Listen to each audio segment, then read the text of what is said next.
It's World Water Day 2016. The whole world is thinking about water today. And of course, here we are in Scotland, the hydro nation, surrounded by water everywhere. Therefore, it's hard for us to understand that there are places in the world that people still do not have a daily access to water. We very much welcome the opportunity to work through the Scottish Government's Hydro Nation Water's Future program with the government of Malawi, with NGOs in Malawi, with universities in Malawi, to try to find a way to make sure that everyone there, by 2030, at the end of the Sustainable Development Goals, actually has access to water. We very much then welcome this opportunity and look forward to working closely with the Malawi government and others in Malawi. Thank you. We're here in Chikwawa at some of the older boreholes that have actually been drilled in the more popular areas that are closer to the city and closer to the East Bank. Essentially what you see behind me is a unimproved borehole, and the idea behind the Climate Justice Project was to try to take the previous way that people were putting this infrastructure in and come up with a much more sustainable way. The first most important aspect of the Climate Justice Project was to map every single one of the boreholes like the ones you see behind me. And by understanding where all the boreholes were, we can better understand where there was a need across Chikwawa in this district. If you look far into the distance behind this borehole, approximately 100 meters away is another borehole that's very close to this one. This one was actually drilled for the church that's right behind us, and the other one was drilled for the community that it was there. All too often what happened is the implementation of boreholes like this was not about where the need was, it was about where a specific donor or a specific project was actually working, in this case right near a church.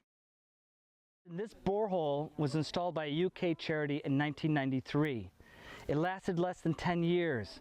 Because they did not put that borehole in properly, because they did not look at the hydrogeology, what we now have is this community walking down to this unprotected water supply over here to my right. We've been very fortunate for the last 5 years to work in the water-scarce regions of southern Malawi. There we've been working with our strategic partner, Water for People, and with the government of Malawi to try to understand and map all the water resources and which ones are functioning and which ones aren't functioning.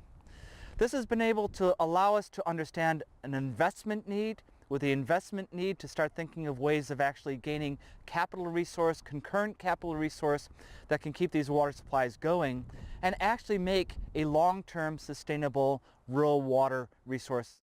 This is something that, if replicated across the country, it will have far-reaching results. It just requires commitment, close monitoring. Everything else should go, and every day we should always be learning lessons, because there's always lessons learned in everything that we do.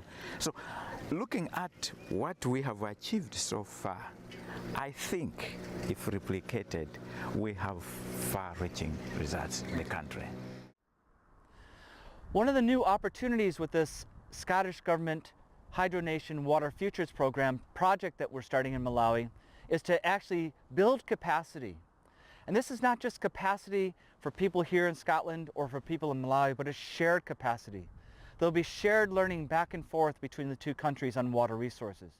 The CGF project in Chikwawa has tried to get more information that can be used in the planning of other activities in groundwater, maybe in other districts or at a national level or at the regional level, because when you plan, you need all the information that you can get, and very valuable information that can be used. And the CGF project has tried to do that, where we have the databases, we have the studies that have been done by Strathclyde University, where they go beyond understanding groundwater. So I think that information is very important, and also important in the enforcement of the acts that have been passed. So the Climate Justice Project was looking at climate resilience, looking at the water resources, and making sure that communities have a sustainable water supply here in Chikwawa. We just saw a borehole that was drilled in 1993, and because it was not drilled by a hydrogeologist and was drilled incorrectly, that community is now dependent upon this water supply for its daily water use. We haven't had the opportunity to actually get a climate justice or other investment into this community at this point, because in the past somebody had already invested in a water supply that failed. It failed because it was saline. It failed because the groundwater installation, the aquifer itself that was saline, wasn't kept away from the fresh water, and therefore the idea of putting another borehole in here is suspect because people think the groundwater here is saline. So what are people left to actually use on a day-by-day basis is an open, unprotected water resource like this, which has huge potential for waterborne disease, cholera, and other epidemics as well. So when we look at the learning that we've come from on the Climate Justice Project, it's not just about knowledge in groundwater. It's not just about trying to understand water resources on a big scale or from a political point of view. It's actually trying to make sure that the next generation, the Sustainable Development Goals generation of people, are actually putting in water resources in a way that people are no longer going to be dependent upon water supplies like this.